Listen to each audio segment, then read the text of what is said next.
de la Universidad Complutense de Madrid.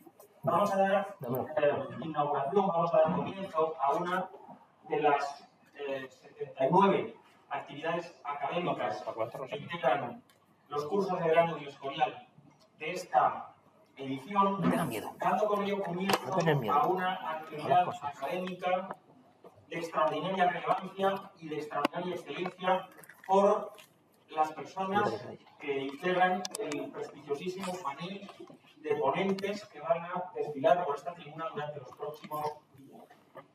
En la universidad, básicamente, nos dedicamos a tres cosas. En primer lugar, a investigar. No lo oigo. Mira a ver si está en...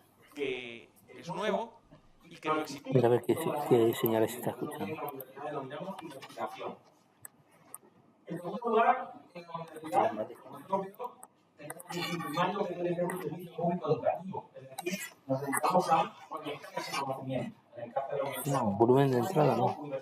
La salida. A ver si está en cascos. En tercer lugar, la universidad, una universidad vibrante, moderna, europeizada, tiene una tercera función cada día más esencial, que es la de la transferencia del conocimiento. La transferencia del conocimiento implica que el conocimiento que se ha formado en la universidad no solamente a lo mejor está aquí, pero quede entre las que no lo cuatro ves. paredes de las aulas universitarias, en el servicio público educativo, Ahí, ¿no? Ahí se sienta. todavía en la biblioteca. Déjalo mejor. Déjalo. Sino que se trata de un conocimiento útil, de una herramienta No, está bien, que está sea bien. provechosa con la sociedad y que proyecte hacia la sociedad las ventajas, los beneficios de este conocimiento. Y esas tres funciones, una detrás de otra, cada una de ellas, son las que se ven especialmente bien cumplidas en el curso que hoy nos congrega. Quería por ello dar las gracias personalmente a la Universidad de Madrid y a OICOS en general como instituciones patrocinadoras o instituciones con las que se asocia la Universidad Complutense en este ánimo de colaborar con la sociedad para la organización de este curso.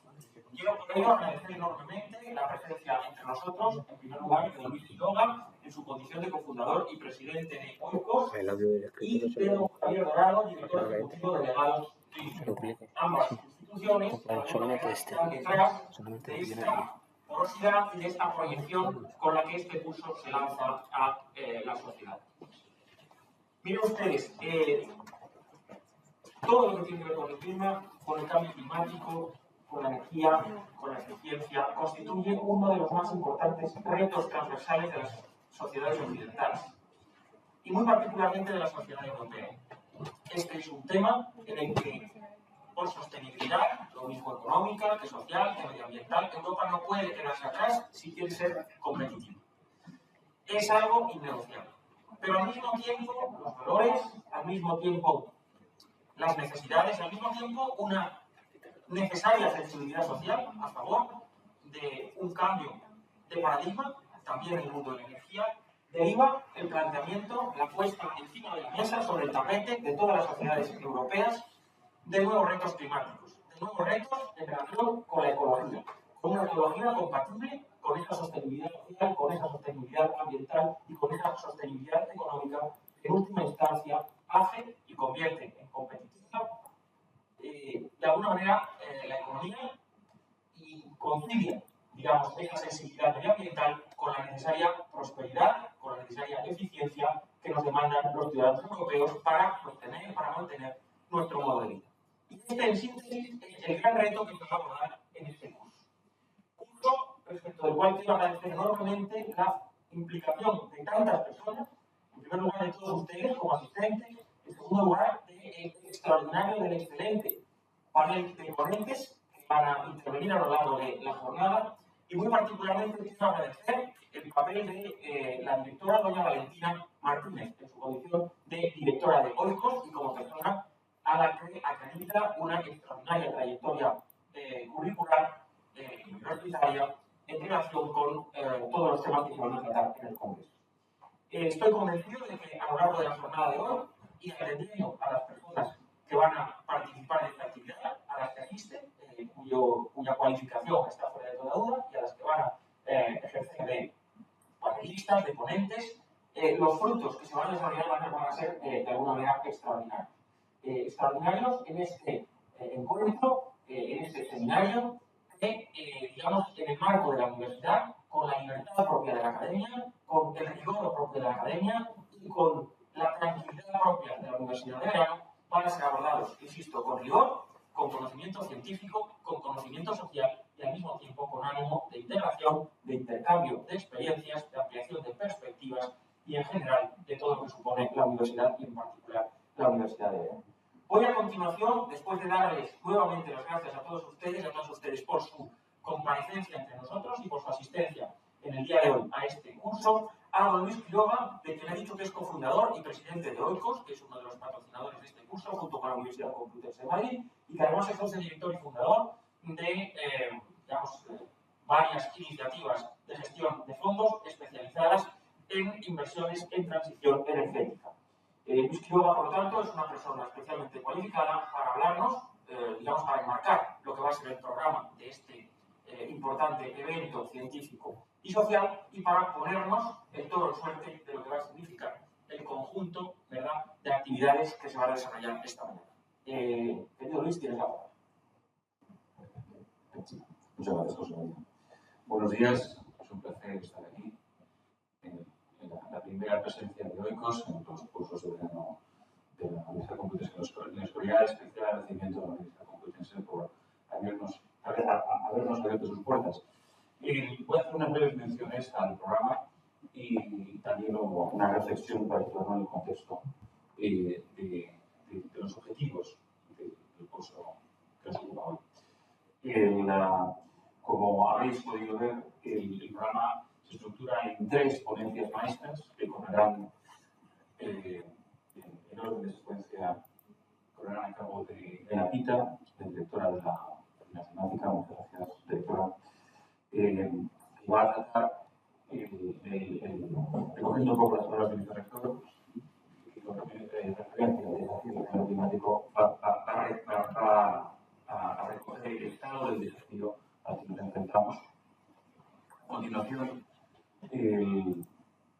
seguirá el plan de encuesta, que forma parte del Consejo de Desarrollo Económico, además de tener una distintiva carrera tanto en lo político como en lo empresarial, sigue desde la perspectiva de la sostenibilidad, que va a hablar de ese segundo desafío derivado del primero, que es cómo podemos asegurar la sostenibilidad económica al mismo tiempo que la medioambiental. Por último, dentro de esta secuencia de ponencias maestras, Cristina Novillo, directora general de la Comisión Europea, va a abordar el contexto político de las políticas europeas para el Green Deal. Va a unir de un modo remoto, telemático, por no poder estar presente en persona hoy. Y por último cerraremos con un panel que va a incluir a Mario Peiró y una López Bull, certificado vamos a intercambiar cuáles son los desafíos que van a ser las emisiones. El broche final será una mesa sobre las tendencias sociales, la tercera pata de la sostenibilidad ambiental, económica y social, en la cual intervendrán Javier Lalo y Cristo de Vos. Y con esto cerraremos el programa. Una reflexión sobre la relevancia a los ojos de Oikos de este programa. Oikos es un think tank que defiende una perspectiva del cambio climático desde tanto pragmático como optimista. También lo definimos como realista, pero en realidad es optimista, porque nosotros tenemos la posición de que hoy por hoy es posible hacer frente al cambio climático con las tecnologías disponibles, en gran medida manteniendo nuestro estilo de vida de las sociedades occidentales avanzadas, al cual se ha referido el vicerrector. Pero ello nos lleva a la segunda pata de la visión de Oikos, que es solamente posible desde una perspectiva pragmática. Y por pragmatismo queremos decir fundado en los datos, en el análisis, en el coste del edificio, y espero que esto sea una de las perspectivas que podemos lograr el día. Y una última reflexión, quizás a tono una nota más personal. Muchos de los aquí presentes tendréis ideas más o menos allá por el año 2050. El año 2050 es importante como todos sabéis, es la fecha en la cual se han adoptado ciertos compromisos climáticos de neutralidad climática. También es la fecha por la cual se hacen muchas de las proyecciones de aumento de temperatura. Y yendo más allá del 2050 al 2100, que es la fecha a la que llegan los modelos climáticos más avanzados, es una fecha que no llegará a ver, pero muchos de vosotros, con gran probabilidad, si Dios quiere, llegaréis a ver. Entonces, me parecía relevante mencionarlo para notar que las fechas, hechos y costes beneficios, esas decisiones de las cuales nos ocuparemos hoy, no son abstracciones estadísticas y cuantitativas, sino que son el marco vital en el cual desarrollaréis vuestra vida, vuestra carrera y que llegaréis a la siguiente generación que os sucederá. En perspectiva temporal, os animo a todos a abordar el contenido de hoy con la mayor atención, la apertura de mente y el rigor aplicado. Muchas gracias.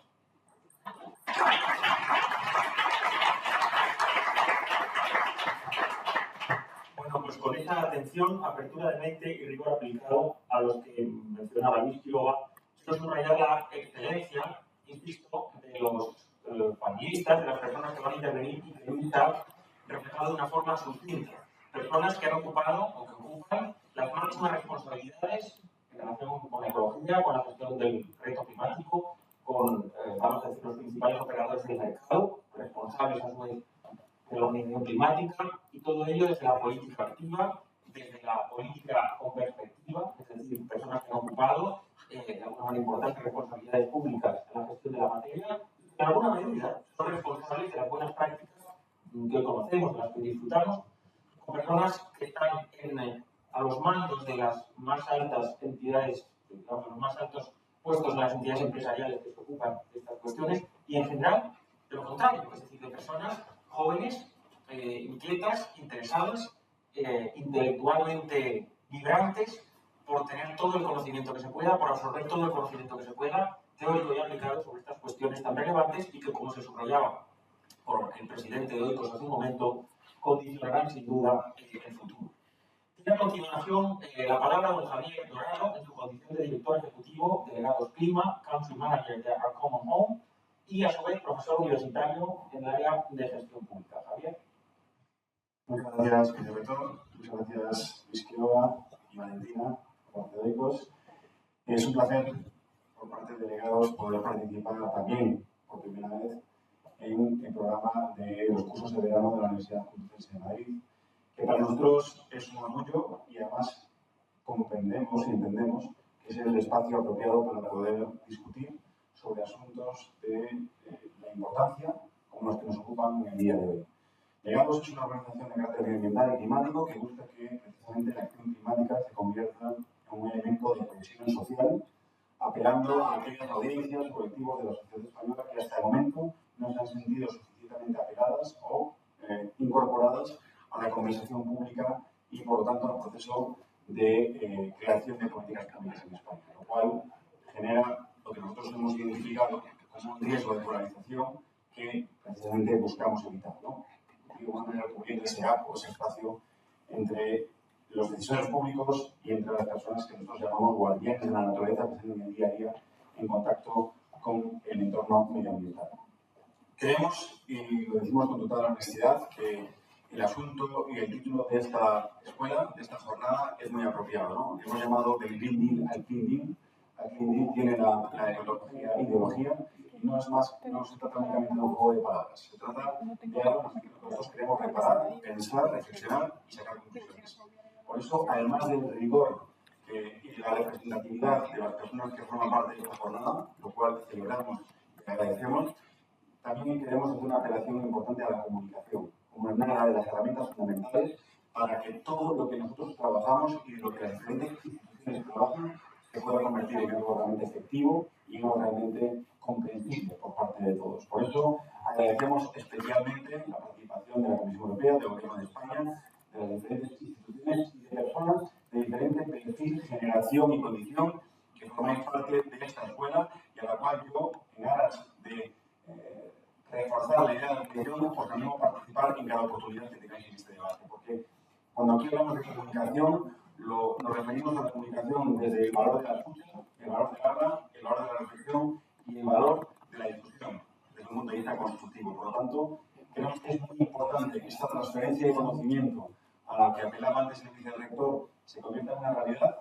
para las personas que estáis aquí en esta sala escuchando hoy esta jornada, pero también que cada uno de nosotros en nuestro marco, en nuestro entorno, en nuestra parcela de trabajo o de convivencia, podamos también repercutir todo ese conocimiento, todos estos puntos de vista en la gente de nuestro día a día. Porque en definitiva, hoy probablemente las instituciones públicas están en un momento también de pensar, de aprender, de analizar qué es lo que ha fallado hasta el momento, qué es lo que no ha fallado y por tanto en una buena dirección, pero nosotros nos sentimos en el deber de poder reflexionar qué es aquello que se puede hacer mejor para que aquellos que todavía no se sienten apelados por la acción climática o por las políticas públicas desarrolladas en base a la acción climática puedan sentirse representadas, puedan sentirse incluidas y en el caso de este 20% que todavía se sienten incluso perjudicadas, podamos dar la vuelta a este factor, porque si no estamos todos remando en la misma dirección,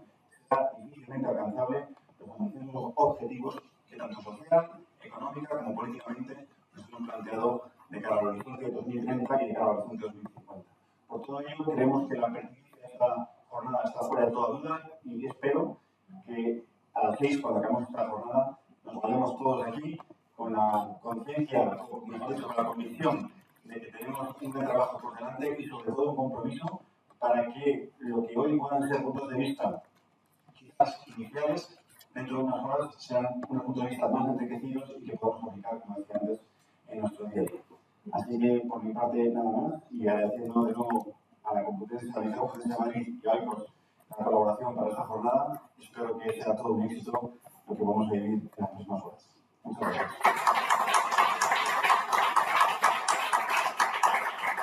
Muchas gracias nuevamente a Javier Dorado, que subrayaba digamos, la importancia y carácter transversal para nuestras sociedades del reto climático, que es un reto en el que, lejos de tener planteamientos, vamos a decir, de contradicción, conviene advertir que o lo afrontamos todos, o lo superamos todos, o no lo superaremos ninguno. Es un reto que, al menos desde la perspectiva del sesgo de muchas de las personas aquí presentes, debemos enfocar de una forma aglutinante, de una forma cohesiva, entendiendo que será precisamente esa vertebración social, política, administrativa, institucional, en todos los niveles administrativos, implicando al sector privado, implicando a la sociedad, implicando a la ciudadanía, será no el mejor, sino probablemente el único mecanismo para afrontar con garantías de éxito el reto climático en los próximos años. De manera que, nuevamente, muchas gracias a Javier Dorado, digamos, por su apoyo, al igual que a Luis Quiroga, digamos, para el patrocinio de este curso que no esperamos, sino que estoy absolutamente seguro, insisto, con la calidad de los ponentes que vienen a continuación, de que tendrá importantísimos éxitos. Siguiendo el protocolo académico, pero saltándome el programa ya por primera vez, me gustaría dar la palabra a Valentina Martínez Ferro, en su condición de directora de Oikos, doctora en Derecho por la Universidad Complutense de Madrid, profesora de Políticas Públicas y exportavoz de Asuntos Exteriores en el Congreso de los Diputados y en el Consejo de Europa. Digamos que nos dirija unas breves palabras desde allí, desde aquí, como quieras, Valentina, como directora de Oikos. Desde aquí, con porque que no me permite quitármelas. Pero bueno, muchísimas gracias. Es un honor.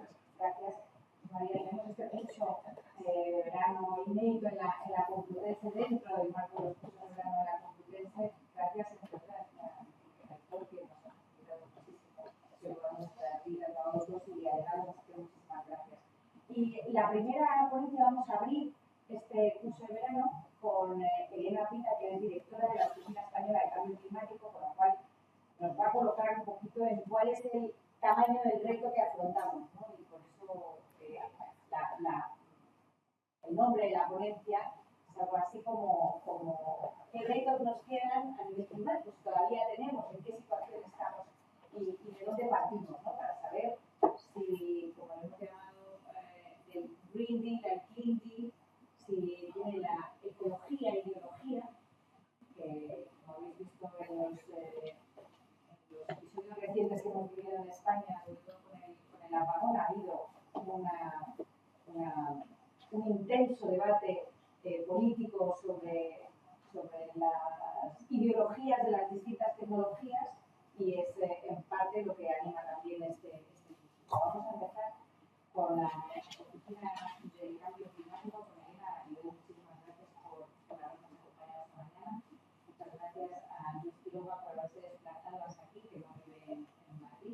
Londres y ha venido hoy, es presidente de ECOS. Muchísimas gracias a Javier Dorado y a Negados, que sin ellos hubiese sido imposible publicar este libro. Y como bien se ha visto, la parte comunicativa es importantísima, para nosotros pues también, y creemos que es muy, muy importante justamente que divulguéis. Aquí es importante que estéis todos los jóvenes que llegan al 2050 y al 2100, de los que nos encontramos casi todos los ponentes.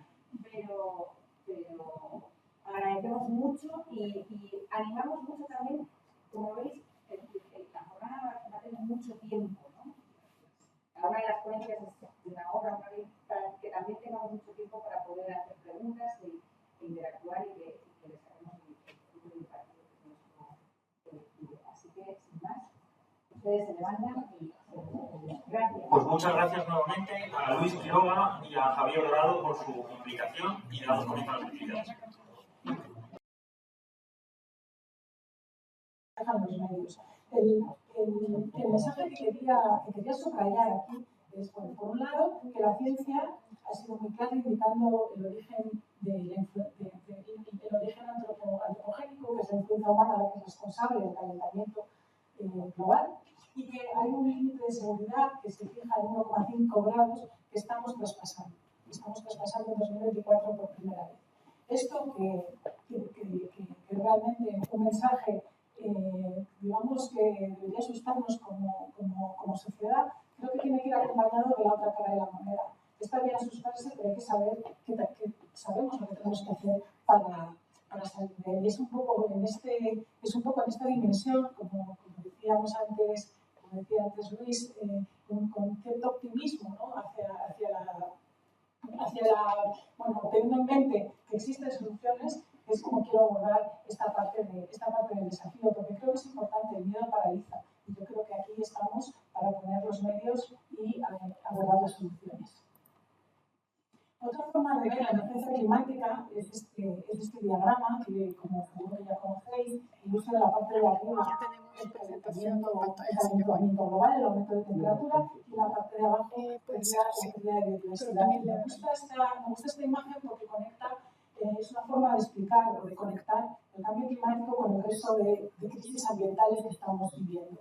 Y esto me lleva a hablar de los servicios ecosistémicos. Estamos en un momento en el que el modelo de producción y consumo, la contaminación, el cambio climático, la concentración de los recursos, el cambio de usos de la tierra, nos están llevando a que realmente los servicios que nos prestan los ecosistemas estén disminuyendo de una forma alarmante.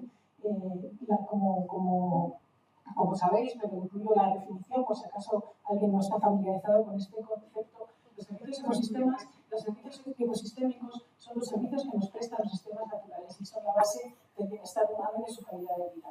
Incluye desde los más evidentes, como el suministro de alimentos, la purificación del agua, el control de inundaciones, hasta otros menos evidentes de los que antes nunca hablábamos, como por ejemplo servir de barrera contra las pandemias, ¿no? Necesitamos ecosistemas sanos para no estar tan cerca de las enfermedades que transmiten los animales. Otro concepto que también creo que es interesante en este mensaje de conectar el cambio climático con el resto de crisis ambientales es el concepto de límites planetarios. No voy a entrar a explicar los diagramas en detalle, pero me parece interesante que se ven muchas cosas en rojo, lo cual nos lleva a pensar que esto es alarmante y que lo que significa es que estamos sobrepasando los límites seguros sobre los procesos críticos que mantienen la Tierra estable y resiliente, entre ellos el cambio climático, pero también otros como que tienen que ver con el agua, que tienen que ver con el suelo, etcétera. Entonces, el cambio climático está conectado con otras crisis ambientales, presión sobre la naturaleza, perdemos los servicios que nos presta la naturaleza, que son claves para la economía y para la calidad de vida y para la salud humana. Estamos sobrepasando los límites del planeta y además esto es un reto muy complejo. No hay una sola solución. Tenemos que actuar en varios frentes a la vez. Tenemos que, por un lado, respetar los ecosistemas sanos, luchar contra el cambio climático, tenemos que afrontar la contaminación, etcétera, etcétera. Y creo que esta idea de complejidad también es importante a la hora de abordar las crisis climáticas climáticas desde una forma integral, porque tenemos que abordar muchas cosas al mismo tiempo.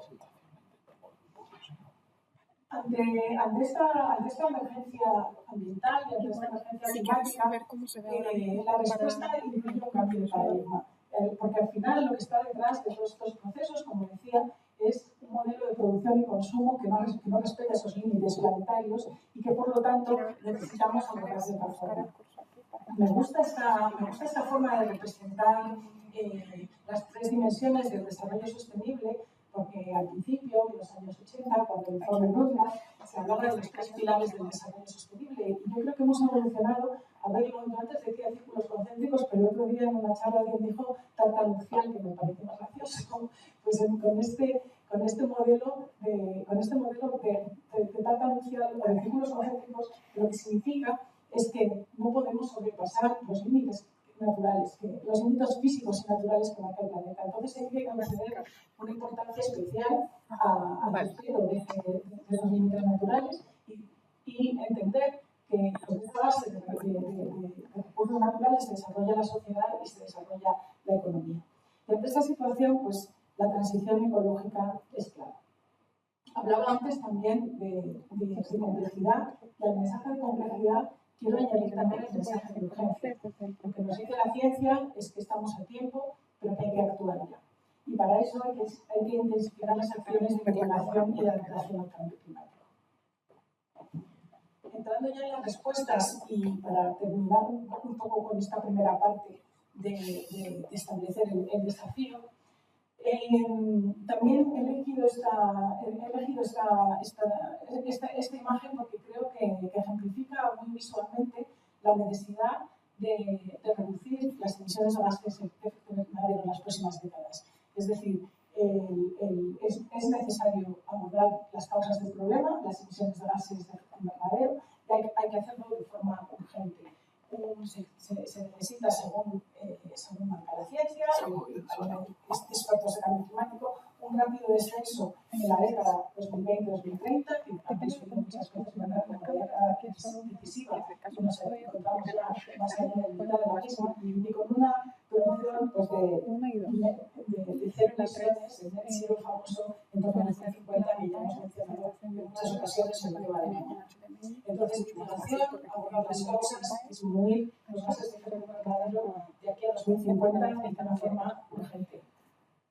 Pero no solo mitigación, también necesitamos fortalecer la adaptación. Y aquí quería resaltar dos mensajes. Uno, que el coste de la acción supera el coste de la no acción, eso ya lo dijo Stern hace muchos años, pero sigue siendo válido y las cifras así lo demuestran. Y el segundo mensaje es que adaptación y mitigación son cara y cruz de la misma moneda. Y eso que trataba de ilustrar con estos datos, que tampoco quiero entrar, no quiero asustaros con gráficos y complejidades, pero sí quería resaltar una cuestión. Primero, las pérdidas debidas a fenómenos meteorológicos y climáticos extremos. Ellos ven unas cifras, pero lo que quería decir aquí es que cuanto más avanza el cambio climático, mayores son esas pérdidas. Y por tanto, mayores son las necesidades de que no avanzamos en mitigación, pues no podemos adaptarnos lo suficiente. De ahí la importancia de abordar estas dos políticas de forma integral, como caer de la misma moneda, como se decía, sin despreciar ninguna de ellas, dándoles la importancia que merecen la mitigación.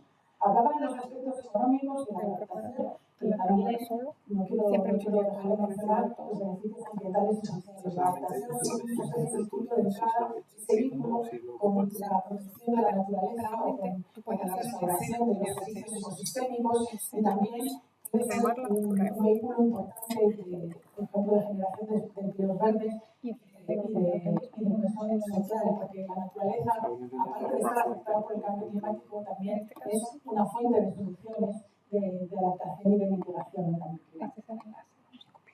Bueno, hasta aquí la parte de la emergencia climática. ¿Qué respuestas le damos? Pues voy a intentar una cosa muy difícil, que es dar unas pinceladas que sean suficientemente clarificadoras en las herramientas que tenemos para responder al cambio climático a nivel internacional, europeo y nacional. luego más adelante durante el curso lo vais a tratar en mayor profundidad. Del ámbito internacional, como sabéis, la Convención Marco de Naciones Unidas contra el Cambio Climático es el foro de debate, es la respuesta global que le damos a un problema global como el cambio climático. Y lo que quería aquí resaltar es la importancia que marca, la diferencia que marca el Acuerdo de París.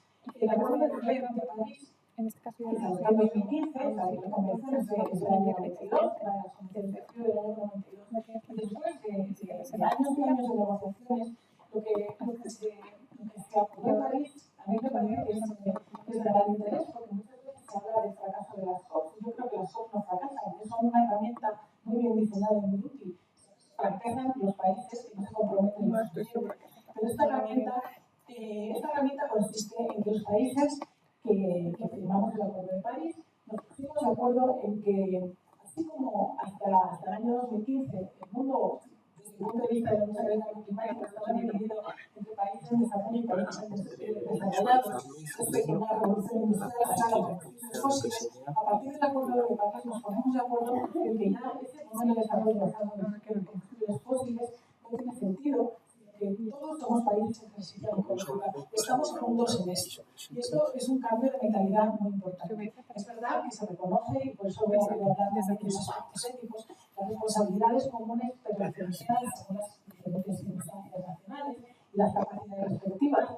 Quiere decir que no todos los países han contribuido igual a generar el problema y todos te van a contribuir igual a aportar soluciones, pero sí que marca una nueva forma de entender el desarrollo sostenible en el que bueno, la mirada está en limitar las emisiones globales, el primero de los objetivos que aparece ahí en la diapositiva, con neutralidad climática a mediados de siglo, en un objetivo de adaptación al mismo nivel que el de mitigación, porque como decía antes, son cara y cruz de la misma moneda, aunque quizá en los años anteriores, en las negociaciones anteriores, había habido más foco en la parte de mitigación, y un tercer objetivo que también es muy importante, que tiene que ver con la financiación y con asegurar la coherencia de los flujos financieros con un modelo de desarrollo bajo en emisiones y resiliente al clima. Esto quiere decir que cualquier euro o dólar que se invierta, de alguna manera, pues, tiene que ser coherente con esta idea de descarbonización y resiliencia. No quiero entrar mucho en detalle porque no me puedo extender, aunque me encanta este tema. Pero sí que quería decir que bueno, estos compromisos de los países los reflejan en sus contribuciones nacionales, en sus NDCs, contribuciones determinadas a nivel nacional. Y aquí lo que quiero señalar es que en algún sitio por aquí pone que es cada 5 años, este año toca. Esto es lo que es muy importante, este año toca. Y bueno, los otros puntos clave de la negociación climática pues es mitigación, son estas contribuciones nacionales, adaptación, financiación, fortalecimiento de capacidades y transferencia de tecnología. Y es alrededor de estos 5 puntos de los que se habla cuando los países vamos a las COP y nos ponemos a negociar. Luego cada uno de estos puntos tiene muchos subpuntos, etcétera, etcétera, pero es básicamente de esto de lo que se habla en las COP. Pasando ahora a la Unión Europea, una vez un poco perfilada la herramienta internacional. Bueno, como sabéis, en la Unión Europea nuestra gran herramienta, sí, es el Pacto Verde y el paquete de políticas Fit for 55, que son pues, un conjunto de políticas que se diseñaron para alcanzar una reducción de emisiones del 35% en 2030, pero la idea que quería subrayar aquí respecto a la Unión Europea es algo más actual, lo que ha pasado en estos últimos desarrollos normativos o en las últimas hojas de ruta que ha comunicado la Comisión, y es pues el compromiso con el Pacto Verde y el compromiso con la descarbonización como palanca de competitividad.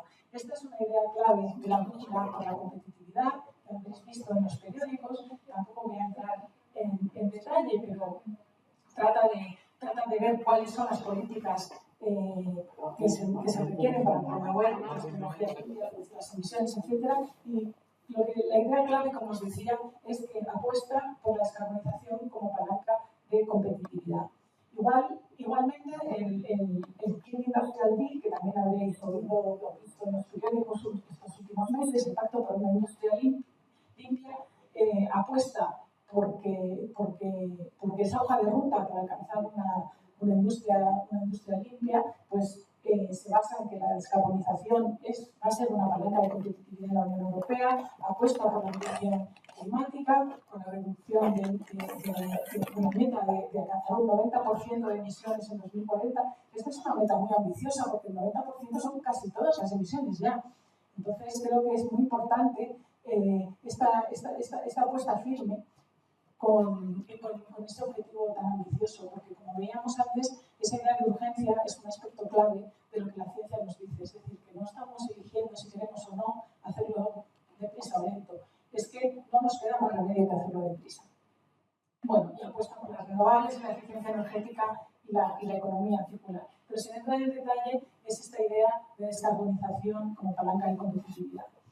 También no quiero dejar de mencionar la agenda de adaptación. Se hizo la evaluación europea de riesgos en 2024, donde se vio que la gran vulnerabilidad de la Unión Europea entre los retos y la urgencia de prepararse ante fenómenos meteorológicos extremos, que no solamente tienen un impacto económico, sino desgraciadamente impactos importantes en vidas y en salud, como hemos visto en España, desgraciadamente, hace unos meses con la Dana, y como seguimos viendo desafortunadamente muchos otros fenómenos, y hay el compromiso de renovar el plan de adaptación europeo en 2026, con el objetivo general de reforzar la resiliencia.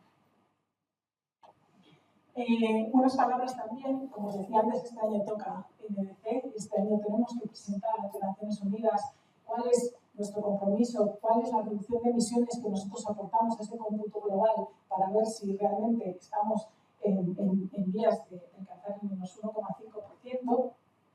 Y bueno, quería poner de manifiesto esta idea, que la Unión Europea está trabajando en elaborar su NDC y calcular su cifra. Habéis visto estos días que ha salido en la comunicación de la Comisión para ver cuál es el objetivo 2040, del cual se va a deducir cuál es el objetivo 2035, que es el de la NDC. Y un mensaje muy importante. Recientemente se presentó la evaluación de los planes nacionales integrados de energía y clima, y el mensaje clave es que las políticas climáticas bien diseñadas sí que funcionan. Yo creo que esto es importante subrayarlo, porque yo creo que ese es el mensaje que se tiene que derivar de esta COP, y creo que también es el tema del que vamos a hablar a lo largo de esta mañana.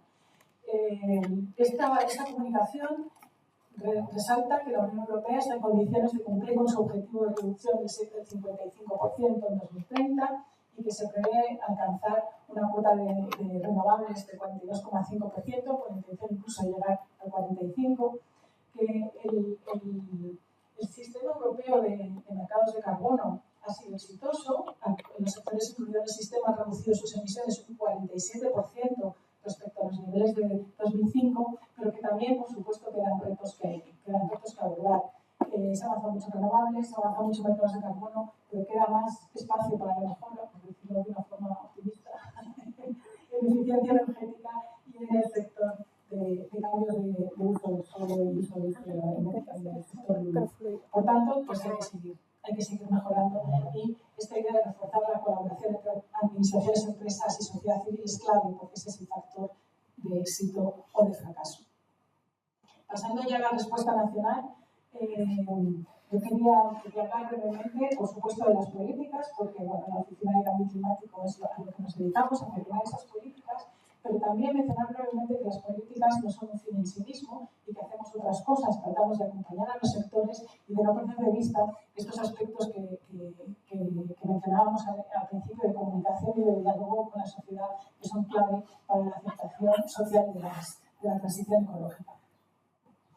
El marco estratégico de energía y clima son fundamentalmente estos 5 elementos: la ley de cambio climático, el plan nacional integrado de energía y clima, la estrategia de descarbonización a largo plazo, el plan de adaptación y la estrategia de transición justa. ¿Qué decir? Bueno, lo primero que están basadas en el conocimiento científico, y eso creo que también es algo importante. Se recalcaba al principio de la ponencia lo recalcabas, me parece, Luis, al principio, de la importancia de los datos y de que sea realmente la ciencia que guíe la acción climática. Y es verdad que en estas políticas que he mencionado, pues es la ciencia la que determina el nivel de ambición y el nivel de urgencia.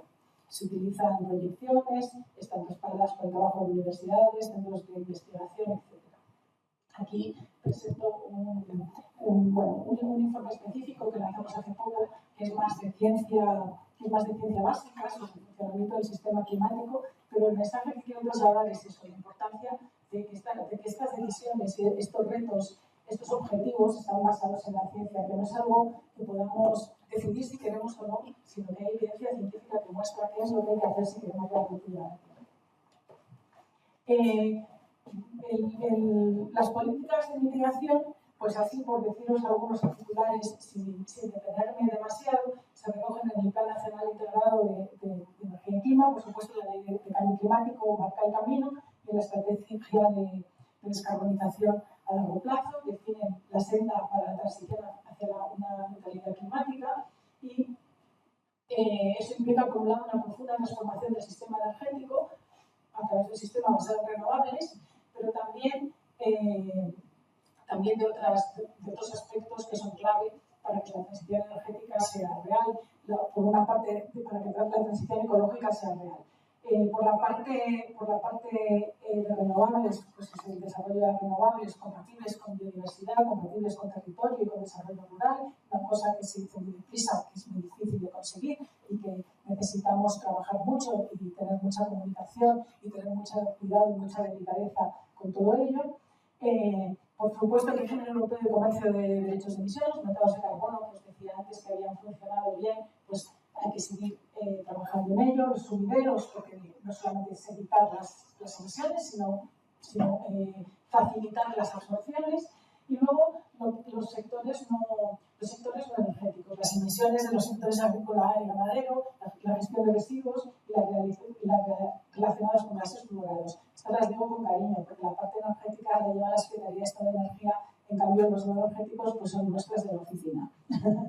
Y por eso les he puesto aquí una diapositiva para ellas solas, pero es verdad que también lo quiero resaltar porque bueno, es verdad que todo lo que tiene que ver con energía es un gran volumen y un gran porcentaje, y lo que realmente está cambiando mucho el panorama energético en España, pero también hay que tener en cuenta estos otros cuatro, no voy a entrar al detalle de todo lo que pone ahí, pero estos otros sectores donde la reducción de gases de efecto invernadero también tiene gran importancia.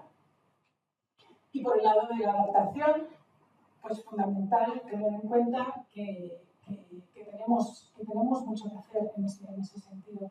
Tenemos una herramienta que es el Plan Nacional de Adaptación al Cambio Climático, el 2130. Ahora estamos elaborando el plan de trabajo del segundo quinquenio. Y bueno, su objetivo, por supuesto, es reducir los daños presentes y futuros derivados del cambio climático para construir una sociedad y una economía más resilientes. Muy brevemente, los principios orientadores que dan pistas de en qué consiste la adaptación y cómo orientamos en todos los sectores esa reflexión acerca de la resiliencia son los que enumero aquí. Uno, que la adaptación es local. Es decir, hay que prestar atención a las diferencias sociales y territoriales, porque lo que puede ser una medida de adaptación en un sitio, a lo mejor no lo es un poco más allá, en otro ecosistema o en otra comunidad autónoma. Es un reto de largo plazo, es decir, hay que tener en cuenta las proyecciones, lo que se prevé, porque lo que ha sucedido en el pasado a lo mejor no es representativo de lo que va a suceder en el futuro, y que también hay que tener en cuenta esos aspectos éticos relacionados con las generaciones futuras, que se tienen que basar en el conocimiento y en los datos, como hemos dicho ya muchas veces a lo largo de la mañana, que es transversal, que afecta a todos los sectores y que hay que integrar ese enfoque adaptativo en diferentes políticas públicas, y que hay que tener en cuenta a la naturaleza. Hay que buscar la coherencia con el funcionamiento de los procesos naturales y entender la naturaleza como fuente de soluciones y los beneficios que hay en la conservación y la restauración de ecosistemas también para la mitigación y la adaptación. Como esta transversal afecta a todos los sectores, hemos identificado nada menos que 18 ámbitos de trabajo y estamos trabajando, como os decía ahora, en el plan de trabajo del segundo quinquenio. Más allá de las políticas de migración y adaptación, muy brevemente decir que el Gobierno de España ha puesto en marcha ayudas e incentivos para acompañar a los sectores, porque muchas veces el cambio de tecnología o el cambio de paradigma requiere un impulso hasta alcanzar pues, la velocidad de crucero de estas tecnologías, y que el plan de recuperación, transformación y resiliencia ha sido clave, porque incluía de manera transversal, no sé cómo voy ahora, pero yo estoy terminando, incluía de manera transversal estos aspectos ambientales y se han traducido a ayudas a la descarbonización de numerosos sectores. Simplemente quedamos con la idea de que esta idea de las políticas también han ido acompañadas de ayudas e incentivos, y este aspecto de comunicación y diálogo con la sociedad, que seguro que vais a hablar más adelante, pero creo que es muy importante tener en cuenta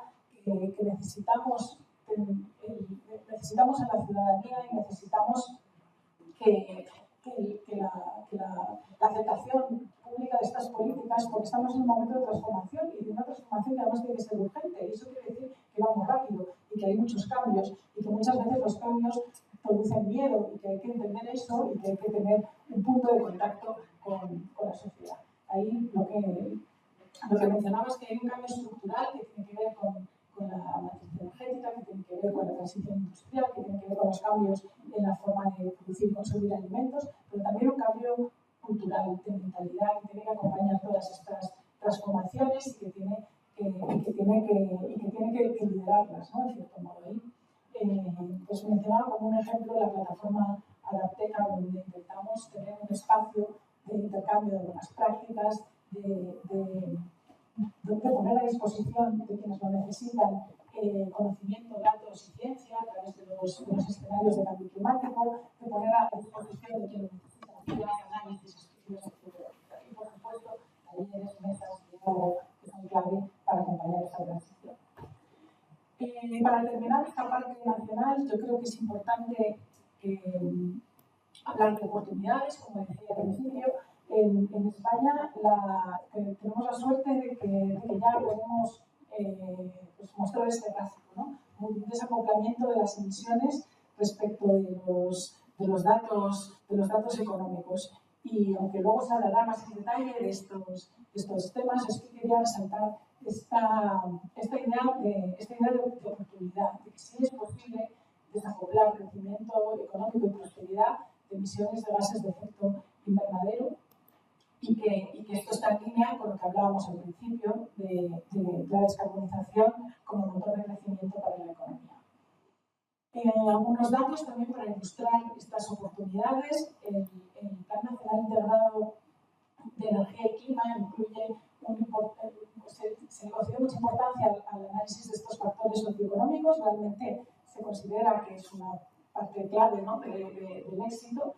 Y bueno, se demuestra la importancia que puede tener, el impacto positivo que puede tener en creación de empleo y en incremento del PIB y en salud, medida como reducción de muertes prematuras respecto a 2030. En fin, simplemente por daros unas pinceladas y algunas ideas de beneficios y oportunidades. Para ir terminando, quería hablar también del tercer elemento que mencionaba al principio. Por un lado el desafío, por otro lado las oportunidades, pero también el acto de que la lucha contra el cambio climático es una responsabilidad, esa dimensión ética y esa responsabilidad con las generaciones futuras, con los países del sur global que han contribuido mucho menos a producir el problema, porque además sufren sus efectos con mayor intensidad, y con las comunidades más vulnerables dentro de todos los países que también sufren en mayor medida sus efectos. Poner en práctica las políticas de cambio climático, si están bien diseñadas y si tienen en cuenta estos factores sociales, puede ser también una oportunidad para cerrar brechas de desarrollo, de pobreza y de desigualdad. Es algo que es también clave dentro de las negociaciones de cambio climático y que no se puede perder de vista. Ahí está la noción de transición justa, que ya no voy a entrar desarrollarlo, que también es un tema que me encanta, para no aburriros, pero sí que me parece importante destacar este aspecto de ética ambiental. Y para terminar ya, simplemente señalar la idea de complementariedad de agendas. El cambio climático forma parte de la agenda de desarrollo. De hecho, hay un ODS específico de acción por el clima, pero tiene vínculos con muchos otros.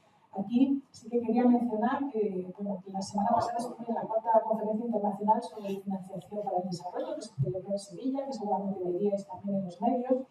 Y, bueno, ahí quizá el mensaje que me llamó la atención de la conferencia de Sevilla es la importancia de recuperar esa narrativa de la solidaridad, porque en el fondo está en las bases de la acción climática, ¿no? Es realmente esta idea de financiación para una economía que sea descarbonizada y resiliente, pero también más justa. Y también la idea de que el desarrollo, la agenda de desarrollo, la agenda de naturaleza y la agenda de cambio climático, cuanto más nos acercamos a la implementación, pues más conectadas están.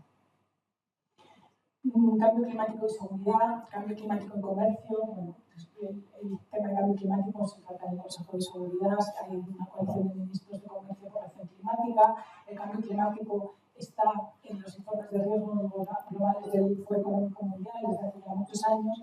Es decir, es transversal a muchas otras agendas y políticas. Y esto ya os voy a contar, porque quiero dejar tiempo para las preguntas, así que con este mensaje de reto, de oportunidad y de agenda de solidaridad, pues me voy a parar aquí para que tengamos un poco de tiempo para el diálogo. Muchas gracias.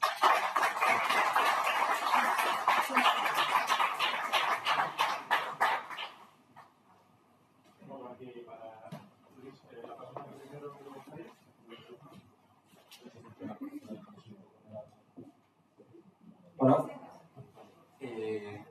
se ha firmado una charla. Yo soy Antón López, soy estudiante de Derecho de la Universidad de Alcalá. Y bueno, pues en la charla se había afirmado que esto está favoreciendo la competitividad, o que se prevé que va a favorecer la competitividad. Pero realmente lo que está haciendo es frenar la competitividad de Europa con respecto a China, India, Estados Unidos, y de hecho muchos países ya han evaluado el impacto económico directo que esto ha tenido en sectores como la industria del carbón, la industria automovilística, la industria metalúrgica, la industria química. Entonces me gustaría saber cómo veis esto. Gracias.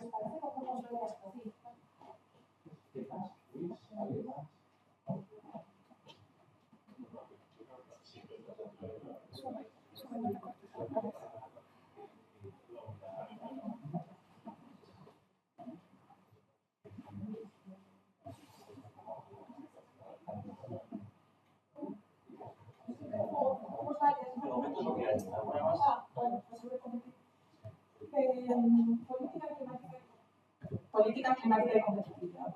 Bueno, yo creo que el análisis de la Comisión Europea es claro, y es que la descarbonización es una palanca de competitividad. Claro, todo depende de cómo se haga, si hay que hacerlo bien, pero la apuesta por la electrificación, por las energías renovables, favorece a Europa desde el punto de vista económico. De hecho, luego hay una charla sobre este tema, ¿no? Creo que luego os vais a extender sobre esto. Simplemente, pues quizá dejo a Nemesio la respuesta larga de 3/4 de hora, sobre el tema, pero lo que yo sí que quería resaltar es que no está frenando la competitividad, la apuesta por las renovables es un factor de desarrollo, y quizá después Nemesio va a aportar muchos más detalles y muchos más cálculos económicos, pero lo que yo sí que querría decir así como respuesta rápida es que el hecho de que las tecnologías renovables sean tan rentables y tan competitivas supone un cambio de paradigma y una oportunidad que no podemos desperdiciar en los países y en los contextos que realmente tenemos esa oportunidad. De hecho, en España se ve claramente que ha favorecido el crecimiento económico con una disminución de emisiones. Gracias, Adrián. Es una pregunta excelente, de hecho, es una pregunta de importancia crucial. Como decía Elena, yo creo que en la siguiente sesión con el MESO vamos a dedicar una hora al tema. Un par de apuntes desde la visión teóricos, tanto que co-sponsor del evento. Existe una oportunidad. En el caso de España, la oportunidad es mejor que en otros países, porque tenemos una cierta ventaja competitiva en la generación renovable, pero hay que tener mucho cuidado de cómo se hace, ¿no? Y entraremos en detalle de eso. Yo quería hacer una reflexión, aparte de la oportunidad, que es un motivo por el cual se pueden hacer cosas o dejar de hacer, también sobre la necesidad como necesidad de mantener la prosperidad de nuestras sociedades. Elena, tú enseñabas la transparencia de los límites planetarios. Entonces, los límites planetarios es un concepto que hay que mirarlo con cuidado porque uno puede estar un poco tentado de decir, bueno, estos son intelequias, ¿no? Maltusianas y tal. A lo largo de la historia ha habido bastantes sociedades que se han encontrado con límites no planetarios, pero medioambientales, ¿no? Y por otras sociedades han dejado de existir. Los acarios, ¿no? Las sociedades escandinavas como Groenlandia hace pues, unos 700 o 800 años, ¿no? Y que por diferentes motivos pues, dejaron de existir. Pero también ha habido muchos otros ejemplos de sociedades que se han encontrado con límites y han sabido superarlos. Ya sea a través de adaptación, por ejemplo, los escandinavos de Groenlandia que se murieron de hambre cuando las temperaturas bajaron tal modo que no podían mantener la agricultura, se podrían haber aprendido a hacer pesca, como hacían los esquimales que siguieron sobreviviendo durante todo el tiempo. No se adaptaron. Sí se han adaptado. Y hay otros muchos ejemplos de desarrollo tecnológico que te permite tanto modelo productivo. De nuevo se hará en sesión con mi segunda respuesta. Pero ya para devolver la pregunta, porque no quiero y creo que tiene que ver también con el tema de las colectividades. Nosotros desde OICOS siempre planteamos los análisis de las políticas climáticas desde un prisma de coste-análisis-beneficio. Análisis coste-beneficio, perdón, esa traducción directamente. Es coste-beneficio, ¿no? Que es difícil en la economía, muy difícil, ¿no? Pues el coste esperado que suele ser más cierto que los beneficios, ¿no? Que son especulativos. Y bueno, esto se hace en infraestructuras y muchas veces se acierta y muchas otras veces también se falla, ¿no? Pero nos parece que es una herramienta de disciplina fundamental. Y hemos visto que las políticas medioambientales, tal como han sido implementadas históricamente, tienen un resultado de coste, en términos de coste-beneficio, bastante dispar. O sea, que tiene mucho sentido que estamos descarbonizando a unos costes inaccesibles y hemos también visto otros en nuestros informes donde se está, bueno, pues es muy ineficiente el esfuerzo fiscal que está haciendo, o económico, cuando no es fiscal, es un esfuerzo de redistribución para lo que es un esfuerzo de organización. Entonces, me encantaría mucho saber tu perspectiva sobre esto, hasta qué punto debemos recaer o fiarnos de estos análisis e incluirlos de modo estándar en el diseño de políticas climáticas. Sí, bueno, muchas gracias. Muchas gracias por tu pregunta. Yo creo que depende mucho claro, son metodologías complejas, como tú sabes mucho mejor que yo, y depende mucho de hasta qué punto se internalicen externalidades. Entonces, claro, los beneficios en general y de forma intuitiva para la sociedad siempre son importantes. A veces es muy difícil integrar externalidades positivas que son muy difíciles de cuantificar.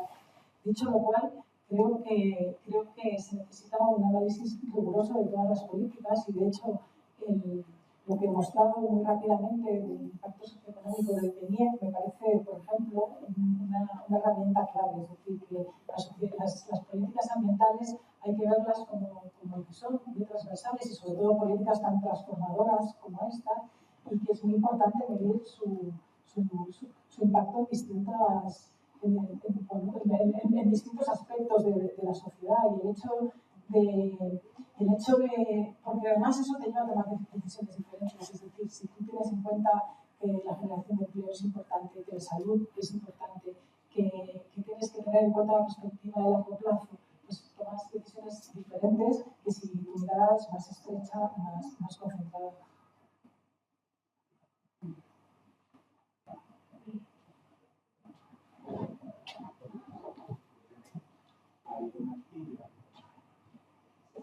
Hola, buenos días. Me gustaría añadir un dato. Yo soy Isabel Ruschel, la directora en España de la Federación Europea de Transporte y Medio Ambiente, Transport and Environment. Ya que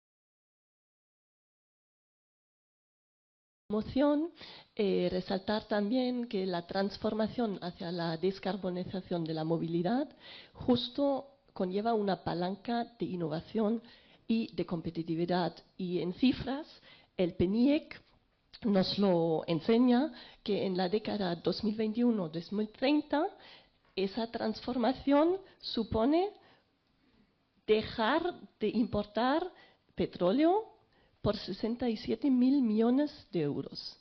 Eso sí es una ventaja competitiva. Gracias.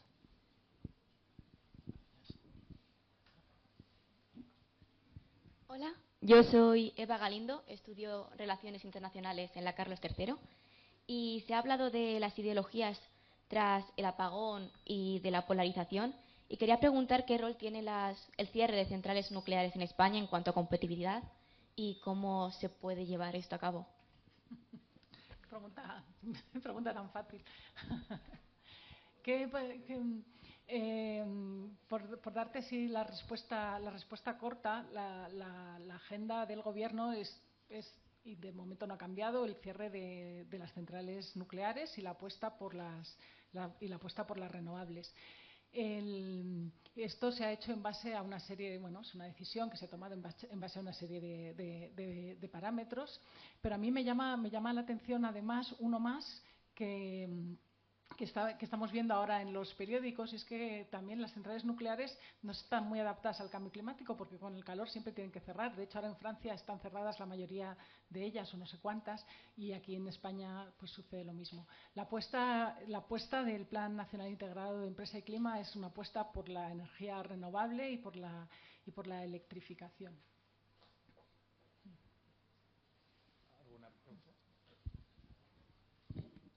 Hola, soy Alejandra Suárez, estudio Estudios Internacionales en la Carlos III y has hablado en un momento específico sobre la importancia de movilizar a la ciudadanía, pero también hemos hablado mucho de la importancia de hacer esta conversación un poco más técnica y basada en datos. ¿No crees que con esto existe el riesgo de desmovilizar justo a la población al convertirlo en algo más técnico, más de expertos? Gracias. Sí, bueno, muchas gracias. La verdad es que todas las preguntas son muy interesantes y darían para respuestas muy largas. Yo intento dar la respuesta corta. La comunicación tiene que ser a muchos niveles y tiene que ser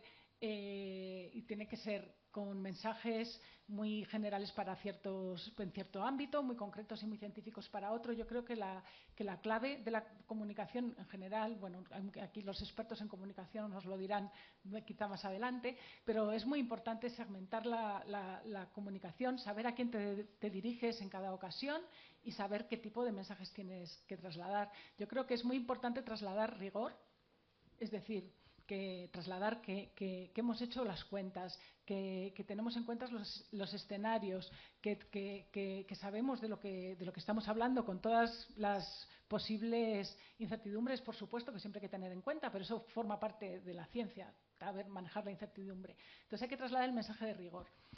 según cuál sea tu público, ese mensaje pues será más complejo o menos y tendrá más datos o menos, etcétera, etcétera. Pero sí que creo que además es algo que quizá es una asignatura pendiente, que tenemos que ser cuidadosos y saber modular bien los mensajes en función de las audiencias.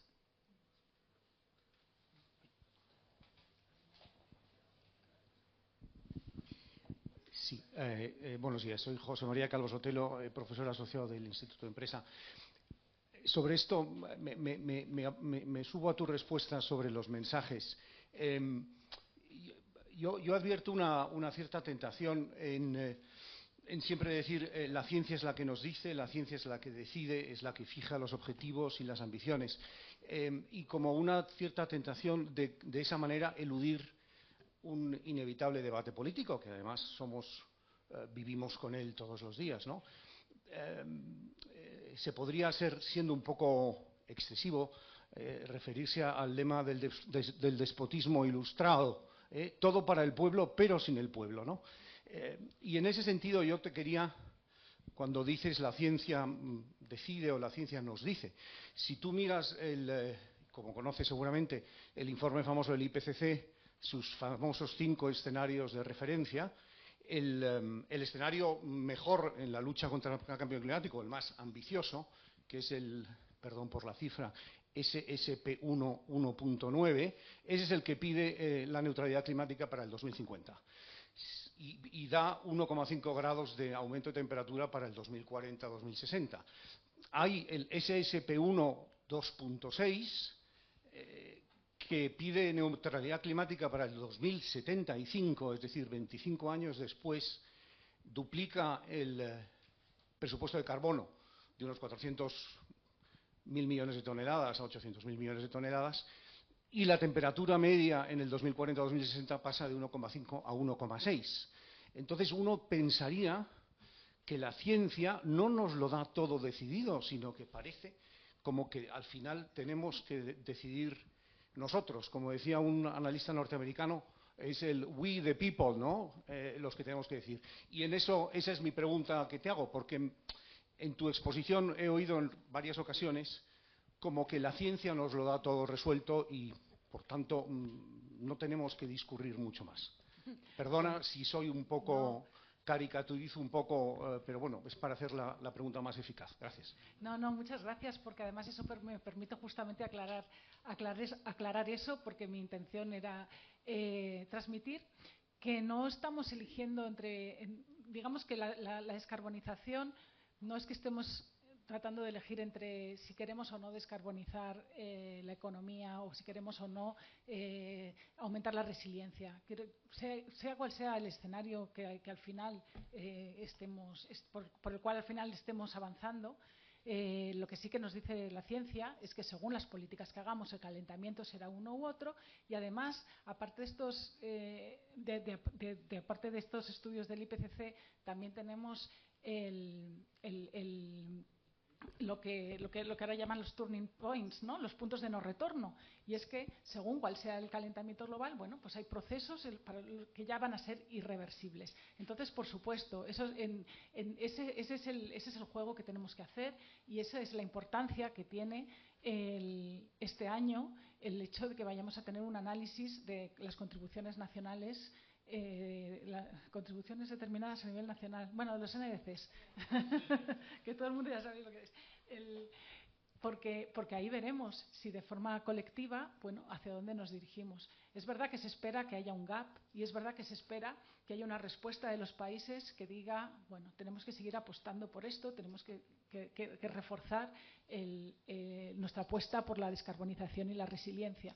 Pero sí estoy de acuerdo con lo que dices, o sea que la ciencia siempre trabaja con incertidumbre, siempre trabaja con escenarios, y lo que nos dice muy claramente es que Bueno, este es el nivel de calentamiento que habrá en los distintos escenarios. Y eso quiere decir que, bueno, vamos a llegar a ciertos procesos que van a ser irreversibles con consecuencias muy dramáticas. Yo creo que consecuencias muy dramáticas ya las estamos viviendo.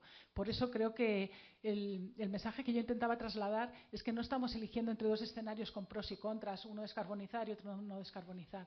Es que el escenario de no descarbonizar nada, que ese escenario también está en el IPCC, pues tiene unas consecuencias terribles para la sociedad, ¿no? Y para los ecosistemas, etcétera, etcétera, pero bueno, para la sociedad.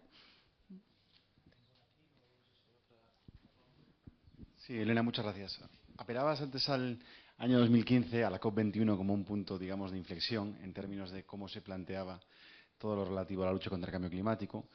Pero la realidad es que, desgraciadamente, a día de hoy, los principales emisores globales están fuera de ese acuerdo, ¿no? O han renunciado a ese acuerdo, lo cual es bastante desalentador para quienes desde un país, de alguna manera pequeño, en un contexto global como es España, que tratamos de ser relativamente líderes en términos de desarrollo de políticas sostenibles, pues al final ves cómo hay otros actores extremadamente más emisores que no hacen caso a esto, ¿no? Y lo cual rompe un poco esa sintonía que debería haber a nivel global, ¿no? Esto me recuerda un poco a un mismo elemento que sucedió en torno al cierre de minas de carbón en las zonas de León, Asturias, que ahora están completamente deprimidas económicamente, que se cerraron en base al nivel de emisiones que generaba el carbón, pero que en Alemania o en Polonia a día de hoy están abriendo o están consumiendo más carbón, lo cual todas estas personas a las cuales les ha desaparecido su actividad industrial se preguntan qué hemos hecho o qué está pasando, por qué no se aplican, en este caso en Polonia, que todavía no tiene ni siquiera una fecha de cierre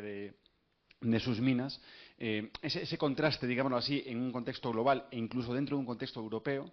¿Cómo crees que podemos ayudar a convencer a la población española de que es importante hacer esto a pesar de que los grandes emisores no se comprometan con este mismo Bueno, es verdad que eso también es un aspecto quizá difícil de comunicar, pero los países son soberanos, cada uno decide cómo avanza, y lo que hace el Acuerdo de París es que cada país soberano dice en su NDC lo que decide hacer, según su programa político, según sus políticas, y luego ya vemos si suma o no suma y tomamos decisiones. Pero claro que los países son soberanos. En España se ha puesto en marcha esta estrategia de transición justa para intentar paliar esos efectos, que se considera que es una estrategia exitosa, pero que, bueno, efectivamente estamos en un proceso de transformación. El gran elefante en la habitación que tú mencionas, de decir qué pasa con Estados Unidos y qué pasa con China y qué pasa con la India, es un tema apasionante, y la verdad es que si no fuera por este sentimiento de urgencia, pues que sería casi objeto de, no sé, de una película. Lo que pasa es que la urgencia nos pone un poco nerviosos. Pero respecto a la ausencia de Estados Unidos, lo que muchos analistas sugieren es que, dado que las renovables son competitivas y son un vector de competitividad y que son rentables y que están ya en marcha, pues se piensa que muchos estados que además tienen otras políticas más progresistas y más alineadas con la agenda, con las políticas verdes, que van a seguir. O sea, habrá un parón, habrá limitaciones, pero que probablemente sigan desarrollándose. Cosa que, por ejemplo, como vengo de la cumbre de Sevilla, no va a suceder en otros ámbitos, como por ejemplo cooperación al desarrollo en materia de salud. Ahí sí que se espera como una gran hecatombe y 14 millones de muertes debidas al cierre o a que se haya parado la ayuda del desarrollo de Estados Unidos. Pero en estos temas se piensa que seguramente el mercado haga que a pesar de ciertos parones y de ciertas barreras, en los estados que todavía tienen esas políticas y tal, se siga desarrollando. El papel de las economías emergentes también es clave, por supuesto. Ahí China, estamos todos expectantes a ver qué ponen en su NDC, que ya han dicho que va a ser, que va a abarcar todos los gases de efecto invernadero y todos los sectores. Yo creo que es muy importante ver el papel que quieren asumir, que quieren tener claramente un liderazgo, y cuando alguien deja un hueco siempre hay otro que intenta aprovecharlo. Y bueno, también están India con una posición un poco diferente. Pero sí, sin duda es un momento muy interesante y estamos expectantes para ver cómo se reconfiguran esas fuerzas.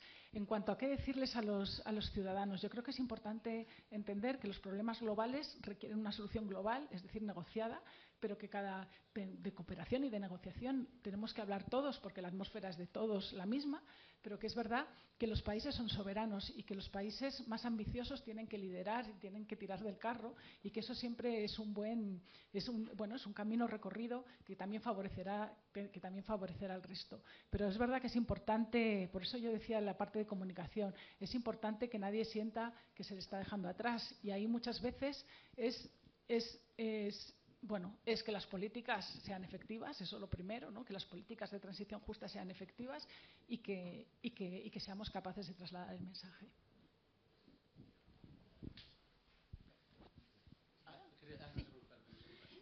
Quería volver sobre el tema de la comunicación. Soy Bettina Schreck, soy una consultora independiente en descarbonización. ¿Continúo? Mi pregunta es, ¿hay negacionismo climático en España? Y si lo hay, ¿cómo lo aborda la administración pública? Hay negacionismo climático en España. Pues fíjate, yo hasta hace poco te diría que había mucho corporativismo, un poco estos mensajes. Ahora yo creo que sí que empieza a haber como una nueva tendencia más abierta a decir claramente cosas que no tienen fundamento científico, pero que ya está ahí. ¿Cómo lo aborda? ¿Cómo se aborda este gobierno? Bueno, pues hay distintas herramientas que sin duda tenemos que fortalecer en esta etapa. Hay herramientas de educación ambiental, hay herramientas de divulgación, hay talleres, hasta diálogos, hasta presentaciones, trabajos con los. Yo creo que ahí, que hablábamos antes en el café, hay un papel muy importante. Un mensaje que es también muy importante, es que este reto está claro que los gobiernos, la administración tienen un papel muy importante porque tienen que crear ese entorno habilitante. Pero luego el grueso de esta actividad, el grueso de estas inversiones, las va a hacer el sector privado. El grueso de la reflexión, el desarrollo tecnológico, la innovación, la hace la academia y la hace también junto con el sector privado. Y luego hay todo un papel, que ahí es la que hay un papel muy importante de la sociedad civil. Necesitamos ayuda de la sociedad civil porque por su capilaridad y su cercanía a la sociedad nos tienen que ayudar a difundir estos mensajes, adaptándose además a las necesidades de información y de comunicación de cada uno de los sectores de la sociedad. Pero bueno, herramientas hay numerosas. En la Arteca puedes encontrar herramientas de comunicación. Voy a empezar, creo que esta es la última pregunta, porque tenemos que empezar. Voy a hacer un momento de propaganda, perdón por la voz, estuve muy mal el fin de semana, así que hubo dificultades. Nosotros tenemos una investigación en Legados que se llama Las 8 Españas, en la que precisamente tenemos una serie de encuestas, es decir, viviendo la población española conforme a valores, y sobre este tema, porque me parece interesante aportar el dato, un 75% de la población española cree que el cambio climático existe y tiene origen antropogénico, mientras que aproximadamente un 19-20% cree que existe, pero que está fundamentado en causas naturales. Y el negacionismo como tal duro es solo del 4 o 5% que afirma que no existen modificaciones climáticas. Bueno, es una de las personas.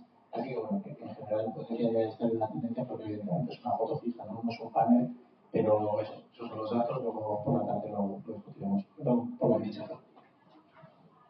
Buenos días, soy Salvador Zaira de Itaca, que es una empresa nueva de renovables.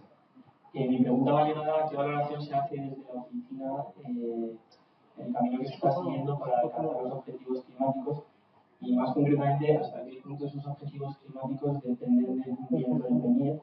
Hemos hablado del PNIE, creo que es una magnífica herramienta, pero al menos desde el sector lo que se está viendo es que es muy difícil cada 5 años. Las falta cierto impulso legislativo, más seguridad, más acceso a la red, porque a día de hoy veo muy difícil que se puedan cumplir los objetivos. Entonces, ¿qué plan de tenemos? ¿Cómo se evalúa el proceso de violencia? Muchas gracias. Bueno, por suerte es la Secretaría de Estado de Energía la que lleva esa parte, pero digamos que la intención es trabajar. La intención es trabajar para alcanzar esos objetivos, por supuesto. también hay una serie de medidas que están en marcha. Es verdad que está muy cerca, es lo que decía antes. Claro, según nos aproximamos al 90% o al 100% de las reducciones, pues queda más difícil de hacer. Eso sin duda es así. Entonces, bueno, pues sí, hay toda una reflexión en marcha, pero yo creo que la apuesta es firme y la receta, que no existe una receta, es las políticas, políticas que den estabilidad, que den claridad, que den un mensaje de claridad a las empresas, incentivos, ayudas para tratar de impulsar allí donde